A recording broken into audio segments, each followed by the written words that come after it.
Summit हो गया था। शेरपा बोलता है नीचे चल, भाग यहाँ से। 10:55 को सुबह मैंने सबमिट किया था। और नीचे मतलब अगर मैं सही तरीके से एक्सप्लेन करूँ, सूरज से मतलब सब ऐसे नीचे से आ रहा था, मून भी दिखाई दे रहा है, उसके बीच में ऐसे एवरेस्ट दिखाई था, रैम्बोज कलर, बहुत ही सुंदर। मैं फटाफट मैंने भागना शुरू किया है। जिस चीज़ का मुझे मेरे शेरपा को डर हुआ था वो थोड़ी देर में मेरा ऑक्सीजन पूरी तरीके से खत्म, मैं नीचे गिर गई थी। वाइट चादर, वाइट स्नो, मैं ऐसे मुंह दबा के सांस लेने की कोशिश कर रही थी। वो जो तड़प थी, मैंने ये भी महसूस किया कि इंसान बिना ऑक्सीजन के तड़पता कैसे है। मैं नीचे गिर गई थी और उस स्नो में मुंह दबा के मैं सांस लेने की कोशिश कर रही थी, किसी तरीके से वो तड़प खत्म हो जाए, लेकिन कुछ हो ही नहीं रहा। मैं शेरपा का ऑक्सीजन छीनने की कोशिश करके तू दे दे, लेकिन वो कैसे दे देगा, पॉसिबल ही नहीं था। 10:55 हो गए थे सबमिट पे, मतलब 6-7 मिनट में टॉप पे थी। वेदर पूरी तरीके से इतनी तेज 100 की रफ्तार में आप सभी ने अपनी 4 व्हीलर चलाई होगी, सबने फील की, सिर्फ 100 की, करीब 250-300 किलोमीटर की रफ्तार से हवा चलती है एवरेस्ट पे। अब आप विंड इतनी तेज होती है कि क्रैक हो जाता है, स्किन क्रैक हो जाती है। उसी बीच में मैं नीचे चलने की कोशिश की, पूरी तरीके से नीचे गिरने की, उठने की, मैं अपने बॉडी को पुल करके ले जाने की कोशिश नहीं ले जा पा रही थी। शेरपा को बोल दिया कि तू जा, बस वीडियो बचा दिया।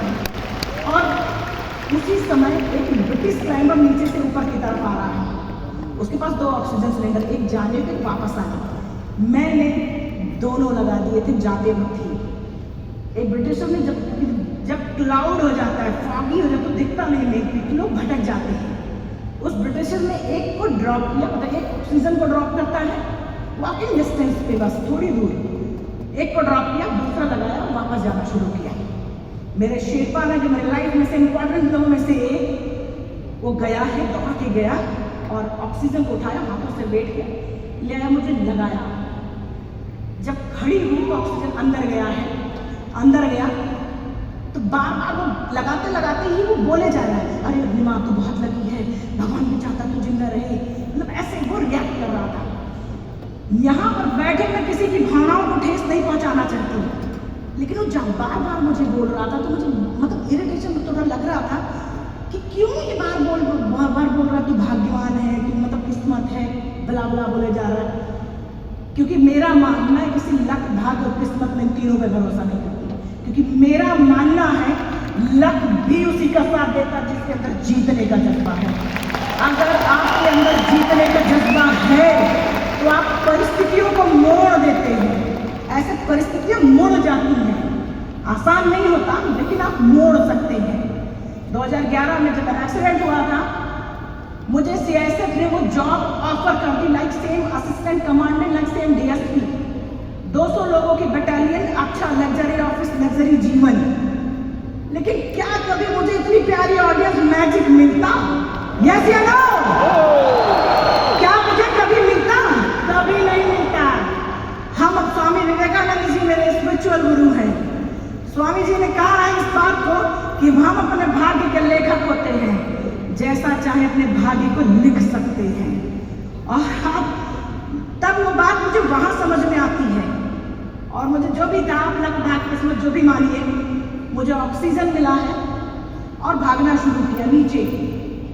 हमारा जो एक्सपीडिशन था वो ह्यूमन इको एक्सपीडिशन था हमारा, मतलब ह्यूमन वेस्टेज भी होता था, वो भी पाउच में रखो और फिर नीचे लेके चलो। एक एक चॉकलेट की रैपर भी गिनी जाती थी। मेरे पास तो और बहुत ज़्यादा नहीं था, लेकिन लोग जो फ्लैग लेके जाते हैं वहाँ छोड़ देते हैं, उसको मैंने अपने बैग में रखा था, मैं नीचे लेके आती थी। अभी इसी उधेड़बुन में थी, सबमिट किया था, खुश थी, जिसे लोग पागल बोलते थे, उस पागल ने इतिहास बना दिया था। तो मतलब इसी उधेड़बुन में मैं चल रही थी नीचे, अचानक मेरा प्रोस्थेटिक लेग ऐसे निकल जाता है, मतलब अगर मैं ऐसे पैर उठा लूँ तो मेरा पैर नीचे गिर जाएगा। और इतना ही नहीं, भाग रही थी, सामने एक माउंटेनियर ऐसे, एक हाथ में पानी का बोतल है, दूसरे हाथ में उसका ढक्कन है, पता नहीं पानी पी पाए थे कि नहीं, मुझे नहीं पता। ये सब पूरा बर्फ जम गया था यहाँ। मैं उनके कंधे पे, मेरा काम था लोगों को सिर्फ जगाना, जो बैठ गए हैं उनको जगाना।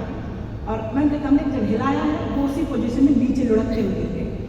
मैं उसी भाग रही थी, फिर मैं किनारे पर भागना शुरू किया। वाइट चादर पे ब्लड की वोमिटिंग होती है, लोगों की पैचेस बन जाती हैं।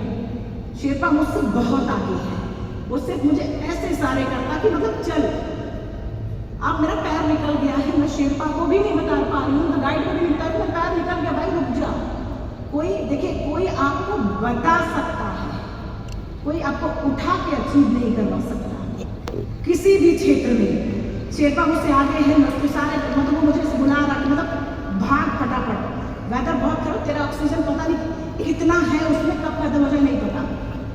मैं जैसे चलने में पैर आंखों में ऐसे आंसू आ रहा था, मास्क यूं था, आंसू आते आते यहाँ तक ऐसे जम जा रहा था।